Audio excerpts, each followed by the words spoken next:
जय श्री जगन्नाथ। गर्भजात डॉक्टर प्रतिभा रायंकर आउ एक सुंदर कहानी आसतु शुणा।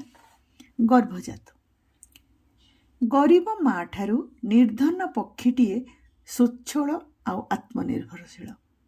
ईश्वर पक्षी माँ को डेणा देइछन्ति अनंत आकाशर चक्रवाल विस्तारी स्वाधीनता। उड़ी जाइथिबा छुआ को देखिबा पई से दिगंत छुई जाए, उड़ी जाई पारे। डेणा थकी गले ता पई अछि छाया स्निग्ध वृक्ष छाया, भोक कले अछि शाखा प्रशाखा भरी फल, आ शोष कले अछि नदी ह्रदर जल। आउ लोड़ा कौन? हाँ, लोड़ा छुआर ठिकणा, जहाँ उड़ी जीवा बेले छुआ माँ पाखरे छाड़ी दे न थाए। केउ अजणा इलाका अथच जणा पृथ्वीर दोदो चिन्हा पुरुणा बंधु भली वृक्ष शाखारे बसा बांधिबा परे भी माँ पाखक ठिकणा पठेई न थाए। माँ को झुरी हुए कि ना किए जाने, निज माँ तो जानी न थाए। सेई दृष्टिरु गुरुनाथर गरीब माँ सरस्वती पक्षी माँ ठारू भाग्यवती। पुओर ठिकणा तांको पाखरे अछि। पुओ माँ को झुरी हेउछि, देखियो बोली आहत जटायु भली डाक्तरखाना रे खटियारे पड़िछि। माँ माँ दुईटी शब्द केवल बुझी होउछि, आउ सबु अस्पष्ट। दूरबणर पक्षीस्वन भली बारी हेउनी केउ पक्षी कौन गाउछि, भाग्य ना दुर्भाग्य। माँ सरस्वतीर गोड़ अछि, मात्र डेणा तो गोड़ तो डेणा नुहे जे केउ निपट मफसल गाँव उड़ीजीव हजारे हजारे कि 2000 माइल दूर थिबा सहरर माଳ माଳ डाक्तरखाना भितर खोजी खोजी पुओ पड़िथिबा डाक्तरखाना को। दरबुढ़ा डाकबालार गोड़े भगवान केते बल देइछन्ति जे गोटिए ददरा साइकेल चढ़ी से एते दूर को चिठी आनी पहुंचई देला सरस्वती जननीर ठिकणारे। चषमार गोटिए पाखरू बाटरे केउठी खसी पड़िथिबा काचकू खातिर न करी उपकारी डाकबालाटी गोटिए आखिर काच दे चिठी खंडिक पढ़ीदेला। पुओ लिखि नथिला, लिखिथिले से डाक्तरखानार खटिया नंबर 11 रे पड़िथिबा गुरुनाथ को चिकित्सा करुथुवा दयालु डाक्तर बाबू।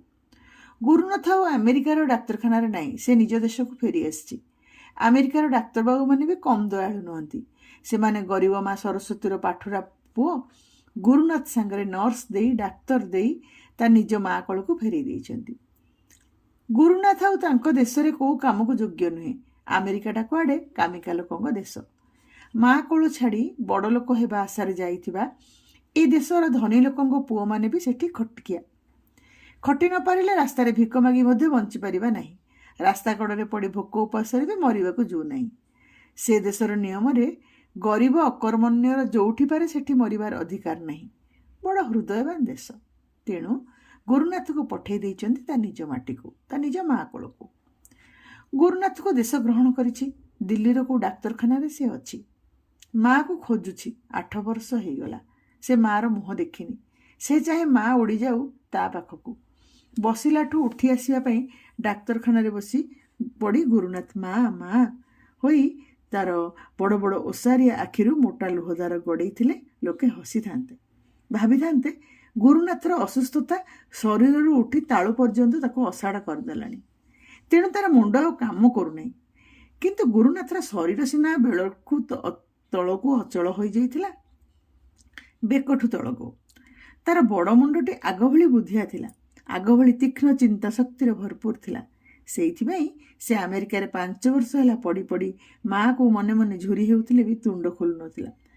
से ए कथा भी जानिथिला जे तार दुखिनी माठी अमेरिका उड़ी जीवार कौनसी योग्यता किछि नथिला, जहाँ अमेरिका माटी को उर्वर करिथांता। ता माटी केवल थिला असरंती माँ पणिया। निज गर्भविदारी जन्म देइथिबा पुओ पई जेमिति पर पुओ पई भी सेमिति। अमेरिका देशर माटी पानी पवन को से भले माँ पणिया कुआडे दुर्बल करदे। मार गर्भरे थिबा जाए माँ बड़ दरकारी पदार्थ। गर्भरु बाहर आसिया परे सेठी पिला पई अछि असरंती संपद। माँ न थाई पिला बची पारे, बड़ होई पारे। मुंड को हाथ पाइबा पई केते केते व्यवस्था खंजिछि सेठी सरकार। पिला हेले देशर संपद। तांकठी माँ बापा मास्टर केही टिप छुई पारे ना। 18 वर्ष पर तो मार छाई पड़िले माइचिया। କେଡ଼େ ସହଳ ସେଠି ପିଲାଏ ବଡ଼ ହୋଇଯାଆନ୍ତି। ଅଥଚ 32 ବର୍ଷର ବଡ଼ମୁଣ୍ଡିଆ ଛୋଟ କପାଳିଆ ଗୁରୁନାଥ ମା ମା ହୋଇ କାନ୍ଦୁଥିଲା ସରସ୍ୱତୀ ବସିଲାଠୁ ଉଠିଯିବା ଚାହିଁ। ମାତ୍ର ସରସ୍ୱତୀ ତ ବସିଲାଠୁ ଉଠିବା ଏଣିକି କଷ୍ଟ। ଅଣ୍ଟାଠୁ 8 ଭଳି ବାଙ୍କି ଗଲାଣି ପୁଅ ଚିନ୍ତାରେ। ନଈ ନଈ ବେଶୀ କାମ କରିପାରୁନି ସେ କାଳର ଏଡ଼େ କାମିକା ସରସ୍ୱତୀ। ବସି ବସି କଇଁଛ ଭଳି ଘୁଷୁରି ଘୁଷୁରି କାମ କରେ ଆଜିକାଲି। ନଳିଗଡ଼ରେ ଆଉ ବଳ ନାହିଁ, କିନ୍ତୁ ସରୁଆ ହାତ ଦୁଇଟିରେ କାମ କରିବା ପାଇଁ ଢେର ଶକ୍ତି ଅଛି। ହାତ ଦୁଇଟା ତ ପକ୍ଷୀମାର ଡେଣା ନୁହେଁ ଯେ ଉଡ଼ିଯିବା କଥା ସମ୍ଭବ ହୁଅନ୍ତା। ଉଡ଼ିବା ପାଇଁ ଢେର ଟଙ୍କା ଲୋଡ଼ା। ଚାଲି ଚାଲି ତ ଯାଇପାରନ୍ତା ନାହିଁ, ଘୁଷୁରି ଘୁଷୁରି ଯାଇପାରନ୍ତା। ମାତ୍ର ଆୟୁଷ ସରିଯିବ ପଛକେ ସେ ଦୂର ସହରକୁ ବାଟ ସରିବ ନାହିଁ ବୋଲି ଦୟାମାୟା ନ ରଖି ଡାକବାଲାଟା କହିଦେଲା ଆଉ ଛୁ କଲା। ତାକୁ ଉପକାରୀ ମନେ କରିଥିବା ସରସ୍ୱତୀ ନିଷ୍ଠୁରଟା କହିଲା ବୋଲି ଶୁଣିବା ପାଇଁ ମଧ୍ୟ ପଛକୁ ଫେରି ଚାହିଁଲା ନାହିଁ। ସରସ୍ୱତୀର ଅଣ୍ଟା ଆଣ୍ଠୁ ବଳାଗଣ୍ଠିର ହାଡ଼ସିନା ଦାରିଦ୍ର୍ୟ, ଦୁଃଖ ଆଉ ଅତ୍ୟଧିକ ଖଟଣି ଯୋଗୁଁ ଦୁର୍ବଳ ହୋଇଯାଇଥିଲା। ଛାତି ପଥର ପାଲଟି ଯାଇଥିଲା। ଯେଉଁଦିନ ପୁଅ ଗୁରୁନାଥର ଦୁର୍ଘଟଣା ଯୋଗୁଁ ଶରୀର ଅଚଳ ହୋଇଯାଇଥିବା ଖବର ତାର ବାର୍ତ୍ତାରେ ଆମେରିକାରୁ ଆସି ପହଞ୍ଚିଲା, ତେଣୁ ତାର ଛାତି ଫାଟିଗଲା ନାହିଁ। ଏତେ ବଡ଼ ଅଭାବିତ କଥାକୁ ସେ ଛାତି ପତେଇ ସମ୍ଭାଳି ନେଲା। ନିଜକୁ ଟାଣୁଆ ମର୍ଦ୍ଦ କହି ହୋ ହୋ ଘୋ ଘୋ ପାଟି ଗର୍ଜନ ତର୍ଜନ କରି ସରସ୍ୱତୀକୁ, ଦୁଇ ପୁଅ ଚାରୁନାଥ ଆଉ ଗୁରୁନାଥଙ୍କୁ, ଗାଁ ଲୋକଙ୍କୁ ସାରା ଜୀବନ ଚପେଇ ରଖିଥିବା ଓ ଗୁରୁନାଥ ପାଇଁ ଗର୍ବରେ ଛାତି ଫୁଲେଇ ଚାଲୁଥିବା ଦୟାନାଥ ପଲେଇର ଛାତି ଫାଟିଗଲା। ପୁଅର ଦୁର୍ଘଟଣା ସମ୍ବାଦ ଶୁଣିବା ମାତ୍ରେ ସରସ୍ୱତୀର ଜନ୍ମକୁଣ୍ଡଳୀରେ ବିଧବା ଦୋଷ ନଥିବାରୁ ଦୟାନାଥ ଯମଦୁଆରୁ ଫେରି ଆସିଲା। ଭିଡ଼ କାମକୁ ଡାକ୍ତର ବାରଣ କଲେ, ଖରା ତାରକୁ ବାହାରିବା ପାଇଁ ମନା। ଦୟାନାଥର ଟାଣୁଆ ମର୍ଦ୍ଦପଣିଆ ପାରିଲା ପୁଅର ବାପ ହୋଇଥିବାର ଗର୍ବ ଭାଙ୍ଗିଗଲା। ମୁହଁଟାଣ ମର୍ଦ୍ଦଙ୍କ ଛାତିର ଟାଣପଣ ପରଖ ହୋଇଗଲା। ସରସ୍ୱତୀ କେମିତି ସମ୍ଭାଳି ନେଲା ଏତେ ବଡ଼ ବଜ୍ରାଘାତକୁ ସେ କଥା ଈଶ୍ୱରଙ୍କୁ ଜଣା। ବଡ଼ ପୁଅ ଚାରୁନାଥ ସ୍ୱଳ୍ପ ବେତନଭୋଗୀ ପ୍ରାଥମିକ ଶିକ୍ଷକ। ପିଲା ଦୁଇଟି ସ୍ତ୍ରୀ, ଶଯ୍ୟାଶାୟୀ ବାପ ଆଉ ଘୁଷୁରି ଘୁଷୁରି ଘରର ଯାବତୀୟ କାମ କରୁଥିବା, ସ୍ୱାମୀର ସେବା କରୁଥିବା ଗରିବ ଦୁଃଖିନୀ ମାଆର ବୋଝ ସମ୍ଭାଳିବା କଷ୍ଟକର ହୋଇପଡ଼ିଥିଲା। କାରଣ ରଘୁନାଥ ପାଖରୁ ଟଙ୍କା ଆସିବା ବନ୍ଦ ହୋଇଯାଇଥିଲା। ଗୁରୁନାଥ ଆମେରିକାରେ ଚାକିରି ହରାଇ ବାରଦ୍ୱାର ଶୁଣ୍ଢିପିଣ୍ଡା ହେବା ଦିନଠୁ ଦୟାନାଥଙ୍କ ପାଇଁ ଖାଦ୍ୟ ଅପେକ୍ଷା ଔଷଧ ଖର୍ଚ୍ଚ ଅଧିକ ହେଉଥିଲା ବେଶୀ। ନୀତି ଦରିଦ୍ରକୁ କିଏ ବା ପଚାରେ? ଯେବେଠୁ ଗୁରୁନାଥ ଚେଷ୍ଟା ଚରିତ୍ର କରି ନିଜ ସିଙ୍ଗରେ ମାଟି ତାଡ଼ି ଇଞ୍ଜିନିୟରିଂ ପାଠ ସାରି ଆମେରିକା ପଳାଇଥିଲା, ସେବେଠୁ ଗାଁରେ ଦୟାନାଥ ଧନୀ ଲୋକରେ ଗଣା ହେଉଥିଲା। ମଡ଼ାକୁ ଶାଗୁଣା ଘେରିଯିବା ପରି ବନ୍ଧୁବାନ୍ଧବ ବେଳ ବେଳରେ ତାଙ୍କଠୁ ଧାର କରଜ ନେଇ ସାହାଯ୍ୟ ମାଗି ଚଳୁଥିଲେ। କୁବେର ଦେଶରେ ଯାହାର ପୁଅ ଉପାର୍ଜନ କରେ, ତା ବାପା କ'ଣ ଟଙ୍କା ନାହିଁ କହି ଫେରାଇ ଦେବାଟା ସାଜେ? ତା ଛଡ଼ା ଗୁରୁନାଥ ଭଳି ମେଧାବୀ, ସୁଶୀଳ, ସୁଚରିତ୍ର, ଦୟାଳୁ, ପରୋପକାରୀ ପିଲାଟାକୁ ତ ସାରା ଗାଁ ପାଠ ପଢ଼ିବା ବେଳ ବେଳରେ ଶକ୍ତି ମୁତାବକ ସାହାଯ୍ୟ କରିଥିଲେ। ଶକ୍ତି ବାହାର ସ୍ନେହ ଆଶୀର୍ବାଦ ଢାଳି ଦେଇଥିଲେ। ଗୁରୁନାଥ ତ ଥିଲା ସେଇ ସାନ ଗରିବ ଗାଁର ମୌଡ଼ମଣି। ଗାଁର କେବଳ ନୁହେଁ, ଆଖପାଖ ପଞ୍ଚଖଣ୍ଡ ବୁଦ୍ଧିଜୀବୀ, ଶ୍ରମଜୀବୀ ଗାଁର ପ୍ରାଥମିକ ସ୍କୁଲର ପରୀକ୍ଷାରେ ସାଧାରଣ ଜ୍ଞାନ ପରୀକ୍ଷା ପ୍ରଶ୍ନପତ୍ରରେ ଗୁରୁନାଥକୁ ନେଇ 2ଟି ପ୍ରଶ୍ନ ରହୁଥିଲା। ଏକ, ଯେମିତି ଏ ଅଞ୍ଚଳର ପ୍ରଥମ ସଫ୍ଟୱେୟାର ଇଞ୍ଜିନିୟର କିଏ? ପ୍ରଥମ ଆମେରିକା ଯାତ୍ରୀ କିଏ? ଆମେରିକା ଦେଶଟି କେଉଁଠି? ସଫ୍ଟୱେୟାର ଇଞ୍ଜିନିୟର ବୋଇଲେ କ'ଣ? ପିଲାଏ ପ୍ରଥମ 2ଟି ପ୍ରଶ୍ନର ଉତ୍ତର ହିଁ କେବଳ ଦେଇପାରୁଥିଲେ। ଶେଷ ପ୍ରଶ୍ନର ଉତ୍ତର ପ୍ରଶ୍ନପତ୍ର କରିଥିବା ଶିକ୍ଷକଙ୍କୁ ମଧ୍ୟ ଜଣାନଥିଲା। ତେବେ ପିଲାଙ୍କ କାନରେ ସେଇ ଶବ୍ଦଟା ପଡ଼ୁ, ଆହୁରି କେତେ ଗୁରୁନାଥ ବାହାରି ପଡ଼ିବେ ପଛକୁ ପଛ, ଏହା ହିଁ ସମସ୍ତଙ୍କ ଲକ୍ଷ୍ୟ ଥିଲା। ଗୁରୁନାଥ ଥିଲା ସେ ଅଞ୍ଚଳରେ ଯୁବ ସମାଜର ହିରୋ। ଗୁରୁନାଥ ଆମେରିକାରୁ ଫେରିଲେ ଗାଁରେ ଗୋଟିଏ ମହୋତ୍ସବ କରିବେ ବୋଲି ଯୋଜନା କରିଥିବା ମୁଖିଆଙ୍କ ଭିତରୁ ଅଧେ ଏ ଭିତରେ ସଂସାର ଛାଡ଼ି ସାରିଥିଲେ। ଟୋକାଏ ଜୀବିକା ଖୋଜି ଅଧାଅଧି ଗାଁ ଛାଡ଼ି ସାରିଥିଲେ। ସମୟ କ'ଣ କାହାକୁ ଅପେକ୍ଷା କରେ? ସୂର୍ଯ୍ୟୋଦୟ କ'ଣ କଳାହାଣ୍ଡିଆ ମେଘର ବାଟ ଜଗିବାକୁ ଖାତିର କରେ?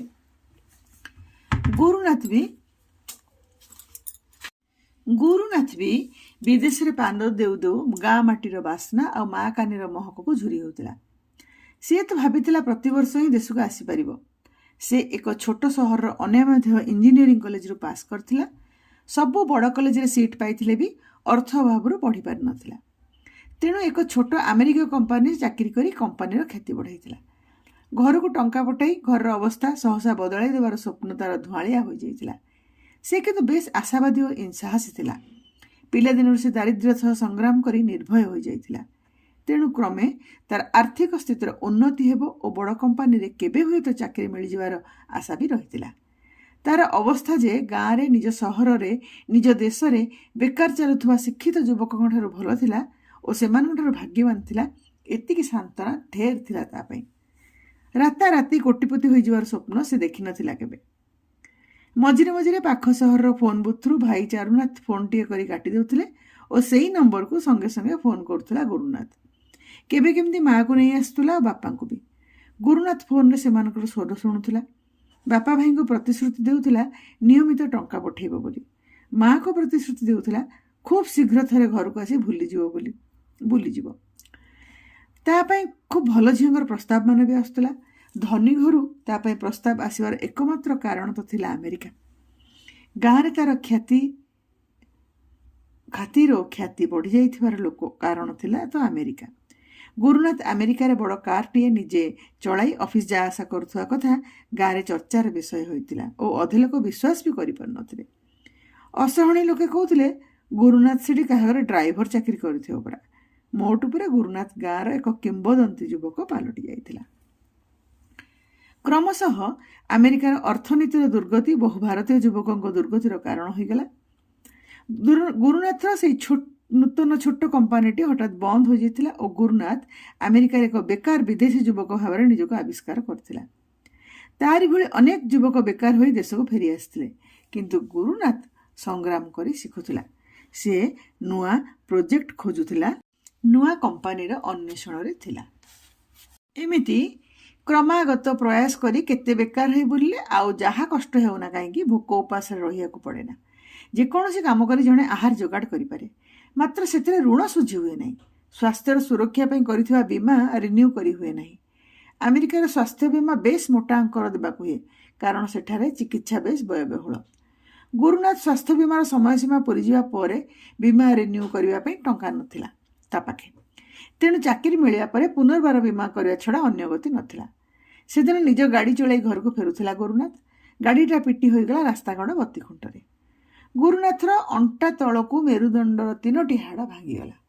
ଚେତା ହଜି ନଥିଲା ଗୁରୁନାଥର। ତେଣୁ ଭାବିଲା ତା ଖରାପ ବେଳା କଟିଯାଇଛି, ପ୍ରାଣଟା ତ ରକ୍ଷା ହୋଇଯାଇଛି ଏତେ ବଡ଼ ଦୁର୍ଘଟଣାରୁ। ଡାକ୍ତର ମେରୁଦଣ୍ଡ ଅସ୍ଥି ପରୀକ୍ଷା କରି ଆଶଙ୍କା ପ୍ରକାଶ କଲେ ଗୁରୁଦଣ୍ଡ ଆଉ ସଳଖ ହୋଇ ଠିଆ ହେବା କିମ୍ବା ଚାଲିବା ସମ୍ଭବ ହୋଇନପାରେ।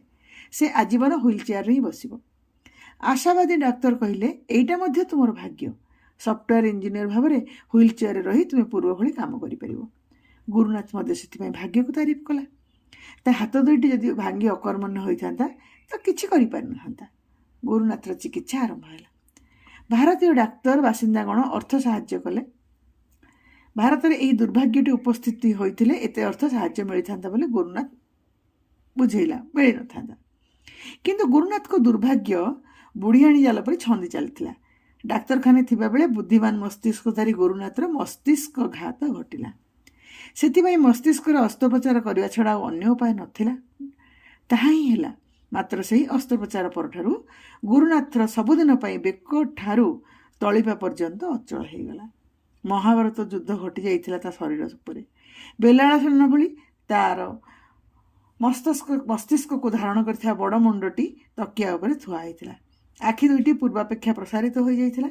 ସେ ସବୁ ଦେଖିପାରୁଥିଲା। ତା ଶରୀର ଉପରେ ଘଟି ଯାଇଥିବା ଯୁଦ୍ଧର ଅସ୍ତ୍ରଘାତମାନ ତା ସ୍ମରଣରେ ଜଳଜଳ ହୋଇ ଲିପିବଦ୍ଧ ଥିଲା। ମାତ୍ର ତା ଶରୀର କିଛି ଅନୁଭବ କରିପାରୁନଥିଲା। ତାର ହାତ ଦୁଇଟିର ପାପୁଲି ଓ ଆଙ୍ଗୁଳି ଚଳଶକ୍ତି ହରାଇ ନଥିଲା। ଏଥିରେ ମଧ୍ୟ ଈଶ୍ୱରଙ୍କର ମହତ୍ ଉଦ୍ଦେଶ୍ୟ ନିହିତ ବୋଲି ଡାକ୍ତରମାନେ କହିଲେ। ଗୁରୁନାଥର ଛାତି ଉପରେ ଲ୍ୟାପଟପ୍ଟିଏ ରଖାଗଲା। ଗୁରୁନାଥ ତାର ମନ କଥା ଆଙ୍ଗୁଳି ସାହାଯ୍ୟରେ ଲ୍ୟାପଟପ୍କୁ ଜଣାଇ ଦେଇ ପାରୁଥିଲା। ମାତ୍ର ଗୁରୁନାଥର ବିକଳ ଓଠ ଦୁଇଟି ଯାହା କହୁଥିଲା ତାହା ଡାକ୍ତର ବା ନର୍ସଙ୍କ ପାଖରେ ସ୍ପଷ୍ଟ ହେଉନଥିଲା। ଧନ୍ୟ ମେସିନ୍, ଧନ୍ୟ ଗୁରୁନାଥର ଶିକ୍ଷାର ମହତ୍ତ୍ୱ। ସେ ମେସିନ୍କୁ ଯାହା ବୁଝାଇ ପାରୁଥିଲା ମଣିଷକୁ ତାହା ବୁଝାଇ ପାରୁନଥିଲା। ଏହା ହିଁ ତାର ଭାଗ୍ୟ ଓ ଦୁର୍ଭାଗ୍ୟ ଥିଲା। ଡାକ୍ତରଖାନାର କର୍ତ୍ତବ୍ୟ ଶେଷ ହୋଇଥିଲା। ଆଉ ତାଠାରେ ଡାକ୍ତରଙ୍କର କିଛି କାମ ନଥିଲା। ଗୁରୁନାଥ ଅଧିକାର କରିଥିବା ଖଟିବା ପାଇଁ ଅନ୍ୟ ରୋଗୀଙ୍କର କ୍ୟୁ ଥିଲା। ଅନାବଶ୍ୟକ କାର୍ଯ୍ୟ ଓ ଅଯଥା ବଦାନ୍ୟତାରେ ଆମେରିକା ଭଳି ଉନ୍ନତ ବ୍ୟବସାୟିକ ସଫଳ ଦେଶମାନେ ବିଶ୍ୱାସ କରନ୍ତି ନାହିଁ। କିନ୍ତୁ ଗୁରୁନାଥର ଦାୟିତ୍ୱ ନେବ କିଏ? ବଦାନ୍ୟ ଭାରତୀୟମାନେ ଏକ ଫ୍ଲାଟ୍ ଭଡ଼ା ନେଇ ଗୁରୁନାଥକୁ ରଖେଇଲେ। ତାର ତତ୍ତ୍ୱାବଧାନରେ 2 ଜଣ ନର୍ସକୁ ବେତନ ଦେଇ ନିଯୁକ୍ତ କଲେ। ଏଭଳି ବଦାନ୍ୟତା ନିଜ ଦେଶରେ କ'ଣ ସମ୍ଭବ ହେଇଥାନ୍ତା? ଗୁରୁନାଥର ଏହି ପ୍ରଶ୍ନଟି ନିରୁତ୍ତର ରହିଥିଲା। କାରଣ ଗୁରୁନାଥର ଘରକୁ ତାର ଦୁର୍ଘଟଣା ସମ୍ବାଦ ଜଣାଇ ଦିଆଯିବା ପରଠାରୁ ଆଉ କିଛି ଉତ୍ତର ମିଳିନଥିଲା।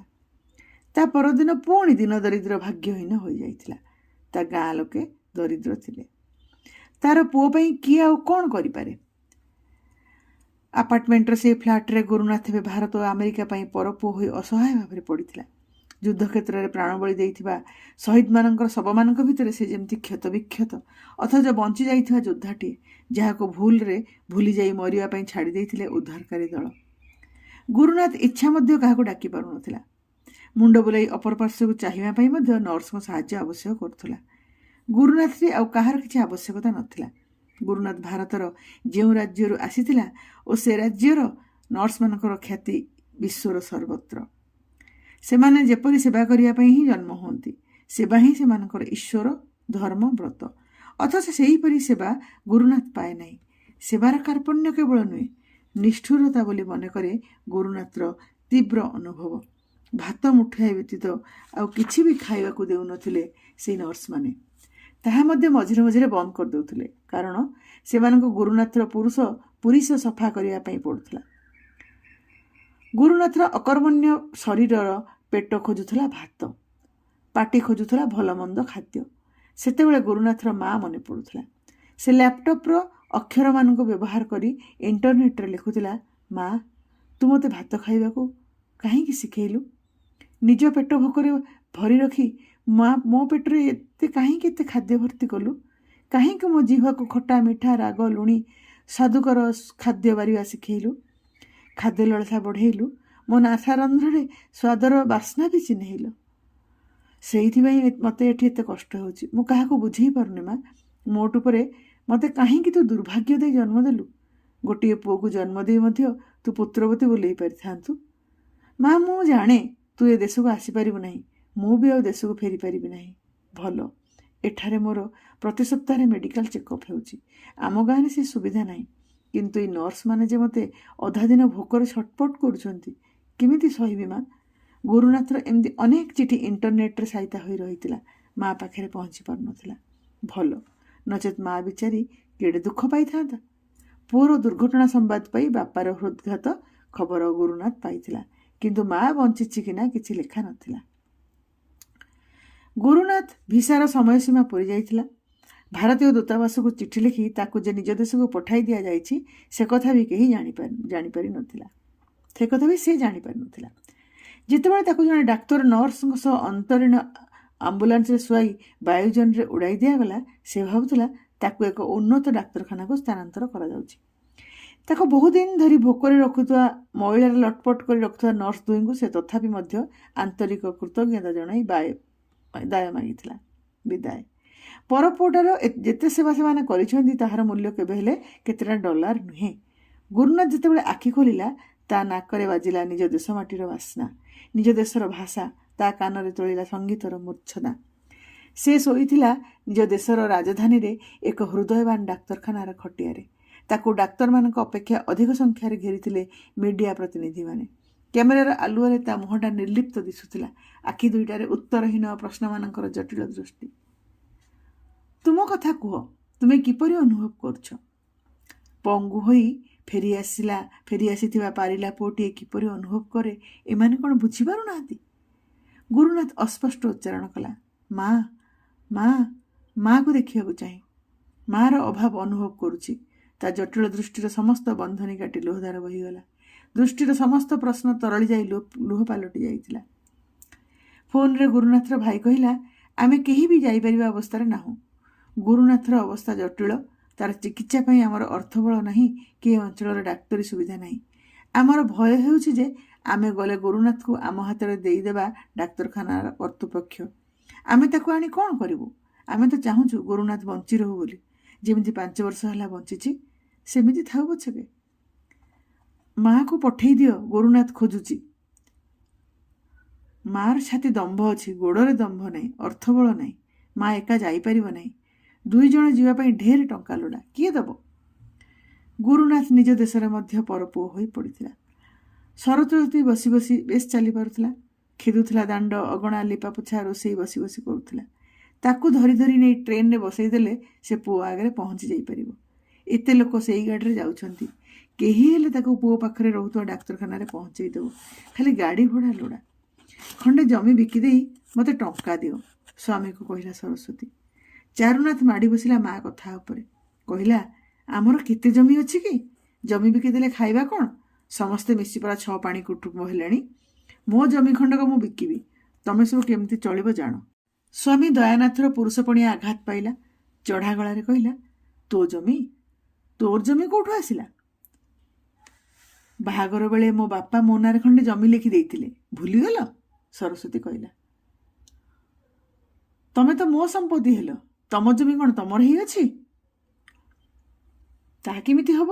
ମୋ ବାପା ଦେଇଥିବା ସମ୍ପତ୍ତି ମୋର ହିଁ ରହିବ।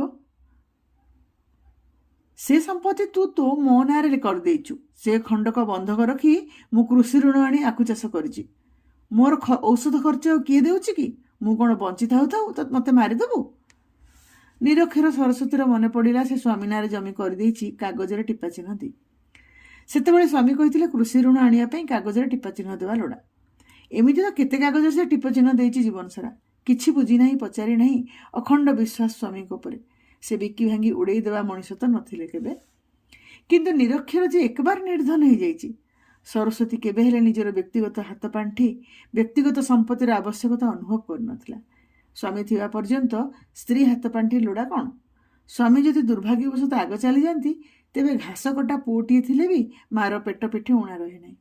ଏମିତି ତ ଚାଲିଛି ସ୍ତ୍ରୀ ଲୋକଙ୍କର ଜୀବନ ଆଦିକାଳରୁ।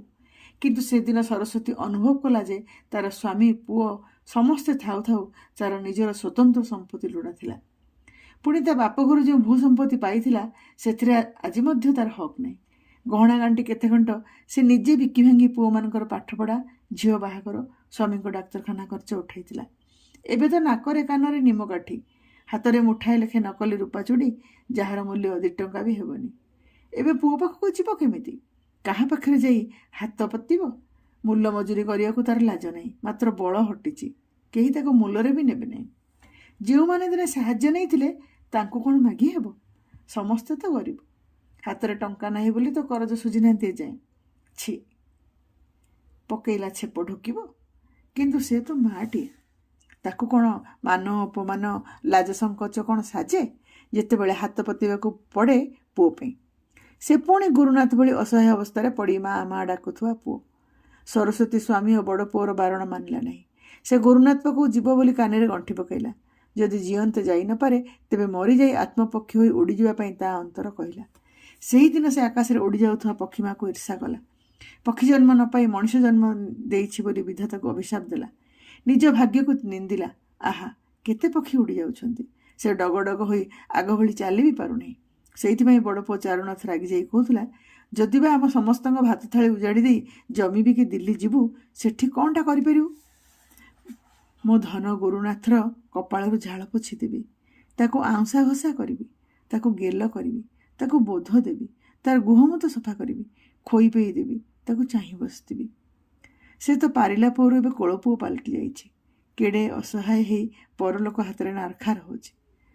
ସରସ୍ୱତୀର ମୁହଁ ବନ୍ଦ କରିଦେଇ ଚାରୁନାଥ କହିଲା, ସେସବୁ ଏବେ ମୂଲ୍ୟହୀନ। ତୁ କ'ଣ ଗୁରୁନାଥକୁ ଭଲ କରିଦେଇପାରିବୁ? ଆଉ ଭଗବାନ ବି ତାକୁ ଭଲ କରିପାରିବେ ନାହିଁ। ଆମେରିକା ମଣିଷ ଡାକ୍ତରମାନେ ଅପରେସନ କରି ତାକୁ ଯେଉଁ ଅବସ୍ଥାକୁ ଠେଲି ଦେଇଛନ୍ତି, ତାକୁ ସୁଧାରିବା ଈଶ୍ୱରଙ୍କ ହାତରେ ନାହିଁ ଲୋ ମା। ଆମର ଭୟ ହେଉଛି ଆମେ ଗଲେ ସେ ଗୁରୁନାଥକୁ ଯେମିତି ହେଲେ ଆମ ସହ ବିଦା କରିଦେବେ। ଯେମିତି ବିଦା କରିଦେଲା ଆମେରିକାରୁ ସେମିତି। ଆମେ ଆଉ ତାକୁ ବଞ୍ଚେଇବା ନାହିଁ ମା।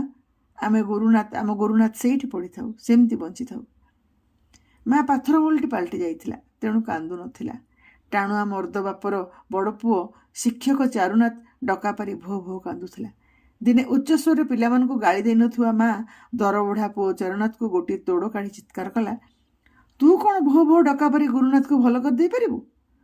ତୋ ବାପ ପୁଅର ଦୁର୍ଘଟଣା ଖବର ପାଇ ଛାତି ଫଟେଇଥିଲା, କାମକୁ ନିର୍ବଳ ହେଲା। କ'ଣ ଗୁରୁନାଥ ଭଲ ହେଇଗଲା? ମୁଁ ବି ସେମିତି ତାକୁ ଭଲ କରିପାରିବି ନାହିଁ ବୋଲି ମୁଁ ଜାଣେ, କିନ୍ତୁ ମୁଁ ମୋର ଧନକୁ ଦେଖିବି ତ। ସେ ତା ଦକ୍ଷିଣୀ ମାଆକୁ 8 ବର୍ଷ ପରେ ଦେଖିବ ତ। ସେ ପରା ମୋତେ ଖୋଜୁଛି, ମୋତେ ଡାକୁଛି ଚାରୁନାଥ। ଏତିକି କ'ଣ ବଡ଼ କଥା ନୁହେଁ? ମୋତେ ପରା ଚତୁର୍ଦିଗରୁ ତାର ମା ଡାକ ଶୁଭୁଛି। ତମେ କ'ଣ କେହି ଶୁଣିପାରୁନ? ଏତିକି ବେଳେ ଛେଳି ଛୁଆଟା ମେ ହେଲା। ସରସ୍ୱତୀ କହିଲା, ଦେଖେ ମୋ କୋଳ ଛୁଆ କେମିତି କୁଆଁ କୁଆଁ ରଡ଼ି ଛାଡ଼ୁଛି, ତୋତେ ଶୁଭୁ ନାହିଁ? ମା, ତୁ କ'ଣ ପାଗଳ ହେଇଗଲୁ? କୋଉଠୁ ପଇସା ପାଇବୁ? ତୋର ଯାହା ଅବସ୍ଥା, କେମିତି ଏତେ ବାଟ ଯିବୁ? ଏଠୁ ବସ୍ରେ ଯିବୁ ସହରକୁ, 30 ମାଇଲ ସେଠୁ ଟ୍ରେନ୍ରେ ଯିବୁ, ଦିଲ୍ଲୀ 1000 ମାଇଲ। ସମ୍ଭବ ନୁହେଁ ଲୋ, ଅଧ ବାଟରେ ମରିଯିବୁ ଲୋ ମା। ଚାରୁନାଥ ମାଆକୁ କୁଣ୍ଢେଇ ପକେଇଲା। ସରସ୍ୱତୀ କହିଲା, ଦେଖ, ମୁଁ ଅଲବତ ଯିବି। ପକ୍ଷୀକୁ ଡେଣା ଉଧାର ମାଗିବି, ତାପରେ ତ ଅଛି ଗଛର ଶାଖା, ଫଳ, ଜଳ, ଚିନ୍ତା କ'ଣ? ମୋ ମା ପାଗଳି ହେଇଗଲା କହି ଚାରୁନାଥ ଆହୁରି ଅସରାଏ କାନ୍ଦିଲା। ଗାଁ ଲୋକେ ସମସ୍ତେ ଦୁଃଖିତ, ସାହାଯ୍ୟ କରିବାକୁ ଚାହାନ୍ତି, ମାତ୍ର ସେ ତ ସମୁଦ୍ରକୁ ଶଙ୍ଖେ। ବାପା ଦୟାନାଥ ଦୀର୍ଘଶ୍ୱାସ ଛାଡ଼ି କହିଲା, ତୋ ମା ମୂଳରୁ ପାଗଳି ଥିଲା ରେ। କୋଉ ମା ପାଗଳି ନୁହେଁ କହିଲୁ?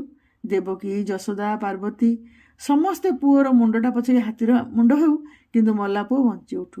ଗଣେଶଙ୍କ ହାତୀ ମୁଣ୍ଡ ଖାସ୍ ପାର୍ବତୀଙ୍କ ଜିଦିରେ ନା। ଗାଁ ଯାକର ପାଗଳି ମା ମାନେ ଲୁହ ଗାଳି କାନ୍ଦୁଥିଲେ ସାରା ପୃଥିବୀର ଗୁରୁନାଥଙ୍କ ପାଇଁ। ଡାକ୍ତରମାନେ ଗୁରୁନାଥକୁ କହିଲେ, ନିକଟରେ ତୁମ ଘରୁ କେହି ଆସିବା ସମ୍ଭବ ନୁହେଁ। ଭେଣ୍ଟିଲେଟର ଥିବା ଗୁରୁନାଥ ଓଠ ଥରାଇ କହିଲା, ମା, ମା। ଡାକ୍ତରମାନଙ୍କ ହୃଦୟରେ ବି କଷ୍ଟ ଅନୁଭବ ହେଲା। ଗୋଟିଏ ସପ୍ତାହ ବିତିଗଲା।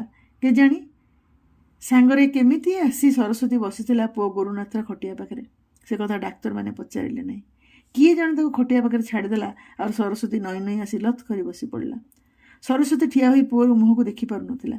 ଗୁରୁନାଥ ମୁହଁ ବାଙ୍କି ମାଆକୁ ଦେଖିବା ସମ୍ଭବ ନଥିଲା। ସରସ୍ୱତୀ 8 ଭଳି ଅଣ୍ଟା ବାଙ୍କି ଠିଆ ହେଲେ ବି ପୁଅର ମୁହଁ ଦିଶୁନଥିଲା। ବିଚିତ୍ର ପରିସ୍ଥିତି। ଗୁରୁନାଥ ଠାରେ ଯାବତୀୟ ଜୀବନ ରକ୍ଷାକାରୀ ଯନ୍ତ୍ରପାତି ଲାଗିଥିଲା। ଯେମିତି ପୂଜାର୍ଚ୍ଚନା ଶେଷ ହେବା ପରେ ବିସର୍ଜିତା ଦେବୀଙ୍କୁ ଟେକି ଧରି ବିସର୍ଜନ କରନ୍ତି, ସେମିତି ମା ସରସ୍ୱତୀକୁ ବେହେରାଣୀମାନେ ଟେକି ଧରିଲେ ଡାକ୍ତରମାନଙ୍କ ନିର୍ଦ୍ଦେଶରେ, ପୁଅ ଗୁରୁନାଥର ମୁହଁ ଦିଶିବା ପର୍ଯ୍ୟନ୍ତ। କହିବା ଆବଶ୍ୟକ ନଥିଲା। ଗୁରୁନାଥର କମ୍ପିତ ଅଧରରୁ ଅସ୍ପଷ୍ଟ ମଧୁର ବାକ୍ୟଟିଏ ସ୍ଫୁରିଲା, ମା, ମୋ ମା ଆସିଛି। ଗୁରୁନାଥର ମୁଣ୍ଡଟି ତକିଆରେ ଗୋଟିଏ କଡ଼ରୁ ଢଳି ପଡ଼ିଲା। ସେ ମୁଣ୍ଡ ସିଧା କରିବାକୁ ଚାହୁଁଥିଲା, କିନ୍ତୁ କହିପାରୁନଥିଲା। ମା ଜାଣିପାରି ହାତ ବଢ଼େଇଲା। ଡାକ୍ତର ବାରଣ କଲେ, ଛୁଅଁ ନା, ପୁଅଠି ହାତ ଲଗାଅ ନା, ଇନଫେକ୍ସନ୍ ହେଇଯିବ। ଖାଲି ଦେଖ, ସେ ତମକୁ ଦେଖୁ। ଯଦି ଚାହଁ ତାକୁ ତୁମ ଗାଁ ପାଖ ଡାକ୍ତରଖାନାକୁ ନେଇଯାଅ। ସରସ୍ୱତୀ ହାତ ଫେରାଇ ଆଣିଲା। ମୁଣ୍ଡ ଉପରେ ପାହାର ବସିଲେ କଇଁଛ ବେକ ଡାକିଦେବା ପରି। ପୁଅକୁ ଆଖି ପୁରେଇ ଦେଖିଲା। ପୁଅ ବଡ଼ ବଡ଼ ଆଖିରେ ମାର ପୂର୍ଣ୍ଣ ରୂପକୁ ପ୍ରାଣ ଭରି ଦେଖିଲା। ହୃଦୟ ଭରି ଆଘ୍ରାଣ କଲା ମାର ନିଃସ୍ୱାର୍ଥର ପବିତ୍ର ବାସ୍ନାକୁ। ଆରତୀର ଦୀପଶିଖା ଭଳି ଦିଶୁଥିଲା ମାର ଦୃଷ୍ଟି। ଅଖଣ୍ଡ ବିଶ୍ୱାସ ଆଉ ଆଶୀର୍ବାଦର ଅକ୍ଷର ପଢ଼ି ହେଉଥିଲା। ସେଇ ଚାହାଣୀରେ ଜୀବନ ସହ ଲଢ଼ିବା ପାଇଁ ଶକ୍ତି ଅନୁଭବ କରୁଥିଲା ସେ। ମୃତ୍ୟୁ କଥା ଗୁରୁନାଥ କେବେ ହେଲେ ଭାବିନଥିଲା, ଆଜି ମଧ୍ୟ ଭାବୁନଥିଲା। ତାର ମସ୍ତିଷ୍କ ଅଛି, ହାତ ଦୁଇଟି ଅଛି, ମା ଅଛି, ଏତିକି କ'ଣ କମ୍ ସୌଭାଗ୍ୟ? ସରସ୍ୱତୀକୁ ତଳେ ବସେଇ ଦେଲେ ସେମାନେ। ଟୋକେଇ ଭଳି କୁଢ଼େଇ ପକେଇଲା ସେ ନିଜକୁ। ଦୃଢ଼ ସ୍ୱରରେ କହିଲା, ମୋ ପୁଅକୁ ତୁମେ କୁଆଡ଼େ ପଠେଇଦେବ ବୋଲି କହୁଛ? ଆମ ଗାଁରେ ଅଛି କ'ଣ? ସେ ଏଇଠି ରହିବ। ମୁଁ ସରକାରଙ୍କୁ କହିବି, ରାଷ୍ଟ୍ରପତିଙ୍କ ପାଖକୁ ଯିବି। ମୋ ପୁଅ ଦେଶରେ ଅଛି, ଦେଶ ତାର, ଦେଶ ଏଣିକି ଦାୟିତ୍ୱ ନେବ ନାହିଁ। ଚକିତ ହୋଇଗଲେ ସମସ୍ତେ। ମା ସିନା ନିରକ୍ଷର, ମାତ୍ର ବାସ୍ତବରେ ସରସ୍ୱତୀ ଆଉ ପୁଅକୁ ଛାଡ଼ି ଯିବାକୁ ପ୍ରସ୍ତୁତ ନଥିଲା। କିନ୍ତୁ ଡାକ୍ତରଖାନାରୁ ତାକୁ ତ ଖୋରାକ ମିଳିବ ନାହିଁ, ବଞ୍ଚିବ କେମିତି ମା? ସରସ୍ୱତୀ ତା ପରଦିନଠାରୁ ଡାକ୍ତରଖାନାରେ ଚଟାଣ ବସି ବସି ସଫା କରେ, ଘୁଷୁରି ଘୁଷୁରି ପୋଛେ, ହାତ ପାହାନ୍ତରେ ରୋଗୀଙ୍କର ସେବା କରେ, ଡାକ୍ତରମାନଙ୍କ ଜୋତାକୁ କାନିରେ ପୋଛି ଦିଏ, ଆଖିରେ ଯାହା ପଡ଼େ କରେ। ଯିଏ ଯାହା ଦିଏ ଖାଇଦିଏ, ପୁଣି ଆସି ପୁଅର ଖଟିଆ ପାଖରେ ଶୋଇପଡ଼େ। ଆଉ ବେହେରାଣୀମାନେ ଟେକି ଧରିଥାନ୍ତି ତାକୁ, ଧରି ନାହାନ୍ତି ତାକୁ। ପୁଅ ମୁହଁ ଦେଖି ନାହିଁ ସରସ୍ୱତୀ। ପୁଅ ଜାଣେ ମା ଅଛି। ଖଟିଆ ଉପରେ ଶୁଭେ, ମା, ମା। ତଳୁ ଶୁଭେ, ମୁଁ ଅଛି ରେ ଧନ। ଦିନେ ଷ୍ଟ୍ରେଚର ପକେଇ ପୁଅକୁ କୁଆଡ଼େ ନେଇଗଲେ। ସରସ୍ୱତୀ ଅଣ୍ଟା ବାଙ୍କି ଠିଆ ହୋଇ ପୁଅକୁ ଦେଖିଲା। ଡାକ୍ତରଙ୍କ ବାରଣ ନ ମାନି ତାର ଚଉଡ଼ା କପାଳ ଓ ଓସାର ମୁହଁରେ ହାତ ବୁଲେଇ ଆଣିଲା। ମନେ ମନେ କହିଲା, ମୁଁ ଆୟୁଷ ନେଇ ଧନ, ମୁଁ ମରିଶୁଏ। ପଚାରିଲା, ମୋ ପୁଅକୁ କୁଆଡ଼େ ନେଉଛ? ଆଇସିୟୁରେ ତୁମ ପୁଅ ରହିବ, ସେଠିକି ଯିବା ପାଇଁ ତୁମକୁ ମନା। ପୁଅର ଅଧିକ ଯତ୍ନ, ଭଲ ଚିକିତ୍ସା ସେଠାରେ ହେବ, କିଏ ଜଣେ ବୁଝେଇଦେଲା। ହଉ, ଭଲ କଥା। ଈଶ୍ୱର ତୁମ ସମସ୍ତଙ୍କର ମଙ୍ଗଳ କରନ୍ତୁ। ତ ଏଥର ତୁମେ ଘରକୁ ଯାଅ। ମୋ ପୁଅ ଏଇଠି ଥିବା ଯାଏ ମୁଁ ଏଠି ରହିବି। କହିଦେଉଛି, ମୋ ପୁଅର ଯେମିତି ଚିକିତ୍ସାରେ ହେଳା ନ ହୁଏ। ସରସ୍ୱତୀ କହିଲା, ଯେମିତି ଡାକ୍ତରଖାନାରେ ସେ ମାଲିକାଣୀ। ପୁଅର ଖଟିଆରେ ଆଉ କାହା ପୁଅ ଆସି ଶୋଇଲାଣି। ପୁଅ ତ ଅଛି ଗମ୍ଭୀରି ଘର ଭିତରେ, ସେଠି ପ୍ରବେଶ ନିଷେଧ। ସରସ୍ୱତୀର ମନରେ ସେଥିପାଇଁ ଚିନ୍ତା ନାହିଁ। ପୁଅକୁ ଗମ୍ଭୀର ଘର ଭିତରେ ରଖି ତାର ଭଲ ଚିକିତ୍ସା କରୁଛନ୍ତି ବୋଲି ଡାକ୍ତରଙ୍କୁ କେତେ କଲ୍ୟାଣ କରେ। ଆଉ କେବେ ହେଲେ ପୁଅକୁ ଦେଖିବାକୁ ଜିଦ୍ କରେ ନାହିଁ, କାରଣ ଡାକ୍ତର ନର୍ସଙ୍କ ଛଡ଼ା ସେ ଘର ଭିତରକୁ ଆଉ କେହି ଗଲେ ଚିକିତ୍ସାର ବିଭ୍ରାଟ ହୁଏ, ବାହାର ରୋଗ ଜୀବାଣୁ ଭିତରେ ପଶିଯାଆନ୍ତି। ସେ ପୁଅକୁ ନ ଦେଖିଲେ ବି ସରସ୍ୱତୀ ଯେଣେ ଚାହେଁ ତେଣେ ପୁଅର ମୁହଁ ଦେଖିପାରେ। ଡାକ୍ତରଖାନାର ସବୁ ପୁଅମାନଙ୍କର ମୁହଁ ତା ପୁଅର ମୁହଁ ଭଳି କେମିତି ଦିଶେ ସେଇଟା କେବଳ ଈଶ୍ୱରଙ୍କୁ ଜଣା। ସରସ୍ୱତୀ ଦେଖେ ଖଟିଆ ଖାଲି ପଡ଼ିନାହିଁ, ରୋଗୀର ଜଟଣାରେ ବି ଶୋଇ ଚିକିତ୍ସା ହେଉଛନ୍ତି। ସରସ୍ୱତୀ ପୂର୍ବ ଭଳି କାମରେ ଲାଗିଯାଏ, ସତେ ଯେମିତି ନିଯୁକ୍ତି ପାଇଥିବା ଡାକ୍ତରଖାନା କର୍ମଚାରିଣୀ। ପୁଅର ଖଟିଆରେ ଆଉ କାହା ପୁଅ ଆସି ଶୋଇଲାଣି। ପୁଅ ତ ଅଛି ଗମ୍ଭୀର ଘରେ, ସେଠି ପ୍ରବେଶ ନିଷେଧ। କ୍ରମଶଃ ସରସ୍ୱତୀ କର୍ତ୍ତୃତ୍ୱ ଜାହିର କଲାଣି। ଡାକ୍ତରଙ୍କୁ ପଚାରେ, ଆଜି ଡେରି କଲୁ କିଆ ପୁଅ? ରୋଗୀ ଗୁଡ଼ା କାଉଳି ବାଉଳି ହେଉଛନ୍ତି, ଜଳଖିଆ ଖାଇ ଆସିନ କି? ମୁହଁ କିଆ ଶୁଖିଲା? ନର୍ସମାନଙ୍କୁ ତାଗିଦା କରେ, ମଇଳା ଚଦର କିଆ ବଦଳଉନ? ଠିକ୍ ସମୟରେ ଔଷଧ ଦେଉଛ କି ନା? ରୋଗୀମାନଙ୍କୁ ଆଖି ଦେଖାଏ, ମଇଳା କରୁଛ ଡାକ୍ତରଖାନା, ଏଡ଼େ ପାଟି କିଆ କରୁଛ? ସରସ୍ୱତୀ ବସି ବସି ତଳେ ଶୋଇଥିବା ରୋଗୀମାନଙ୍କ ପାଖରୁ ଆଉ ତାଙ୍କ ବନ୍ଧୁବାନ୍ଧବଙ୍କ ପାଖରୁ ପୁରୁଣା ଖବରକାଗଜରେ ନୂଆ ଅକ୍ଷର ମୋଡ଼ାଏ। ସିଏ ଆଉ ଏଣିକି କୋଉଥିରେ ବି ଟିପ ଚିହ୍ନ ଦେବନି। ସେ 4 ଅକ୍ଷରରେ ସରସ୍ୱତୀ ଲେଖି ପାରିଲାଣି। ଡାକ୍ତରବାବୁ ସେଦିନ ତାକୁ ଗୋଟିଏ ଫର୍ମରେ ଟିପ ଚିହ୍ନ ଦେବାକୁ ଅନୁରୋଧ କରି କହିଲେ, ତମ ପୁଅର ଆଉ ଗୋଟିଏ ଅପରେସନ୍ ହେବ, ତେଣୁ ଏ କାଗଜରେ ଟିପ ଚିହ୍ନ ଦିଅ, ତମର ସମ୍ମତି ଦରକାର। ସରସ୍ୱତୀ ମହା ଉଲ୍ଲାସରେ କହିଲା, ମୁଁ ଆଉ ନିରକ୍ଷର ସରସ୍ୱତୀ ନୁହେଁ। ସେ ଆତ୍ମବିଶ୍ୱାସ ସହ ଫର୍ମରେ ସ୍ୱାକ୍ଷର କଲା, ସରସ୍ୱତୀ ଦେଇ। କେଜାଣି କେଉଁଠି କି ଅଲିଭା ସ୍ୟାହି ଆଣିଲା ଓ ଗୁରୁନାଥର ଖଟିଆ ତଳେ ଲେଖିଦେଲା, ସରସ୍ୱତୀର ପୁଅ। ସେ ଅକ୍ଷର ଆଜି ଯାଏଁ ଲିଭିନି। କିଏ ଜଣେ କହିଲା, ତମ ପୁଅ ତ ଆଇସିୟୁରେ ଅଛି, ଏ ଖଟିଆରେ ଆଉ କାହା ପୁଅ ଅଛି? ଏ ଭିତରେ ସେ ଖଟିଆରେ କେତେ କାହା ପୁଅ ଶୋଇ ଶୋଇ ଡାକ୍ତରଙ୍କ ଚିକିତ୍ସା ପାଇଁ ନିଜ ଭାଗ୍ୟ ନେଇ ଚାଲିଗଲେଣି। ତୁମେ ସେଇ ଖଟିଆ ପାଖରେ କିଆ ବସି ରହୁଛ? ପୁଣି ସେଇଠି ଶୋଉଛ? ଏଠି ପଡ଼ି ରହି ପରପୁଅମାନଙ୍କର ସେବା କରୁଛ କାହିଁକି? ତମକୁ ତ ଦରମା ମିଳୁନି। ବିଜ୍ଞ ଦାର୍ଶନିକ ଭଳି ସରସ୍ୱତୀ କହିଲା, ଏ ପୃଥିବୀ ମୋତେ ମାତା କେତେ ଦୟାମୟୀ, ମଣିଷମାନେ କେତେ ପରୋପକାରୀ, କେତେ ଦୟାବନ୍ତ। ମୋ ପୁଅର ଚିକିତ୍ସା ପାଇଁ କେତେ ଲୋକ କେତେ ଦେଶରୁ ଅର୍ଥ ସାହାଯ୍ୟ ପଠାଉଛନ୍ତି। ଡାକ୍ତର ନର୍ସମାନେ କେତେ ଯତ୍ନ ନେଉଛନ୍ତି ମୋ ପୁଅର। ଖବରକାଗଜ ଲୋକେ କେଡ଼େ ଉତ୍ତମ, ମୋ ପୁଅ କଥା କେତେ ମନ୍ତେ କେତେ ଦରଦ ନେଇ ଲେଖୁଛନ୍ତି ବୋଲି ମୋ ପୁଅ ପାଇଁ ଦେଶ ବିଦେଶରୁ ସାହାଯ୍ୟ ଆସୁଛି। ସେମାନେ ସମସ୍ତେ ମୋ ପୁଅର କ'ଣ ରକ୍ତ ସମ୍ପର୍କ? ଆରେ ବାପା, ଏ ସଂସାରରେ ଜଣେ ହେଲେ ପୁଅ ପର ପୁଅ ନୁହେଁ, ସବୁ ପୁଅ ମାଆର ପୁଅ। ମୁଁ ପରା ଗୋଟିଏ ମା। ଦାଣ୍ଡରେ କେହି ମୁଠାଏ ଅନ୍ନ ମାଗିଲେ ମା ଗଣ୍ଡିଏ ଖାଇବାକୁ ମିଳୁ ବୋଲି କହେ କି ନାହିଁ? ଆରେ ତମେ ମର୍ଦ୍ଦମାନେ ମା ମନର ଗହନ କଥା ବୁଝିବ କି ନା?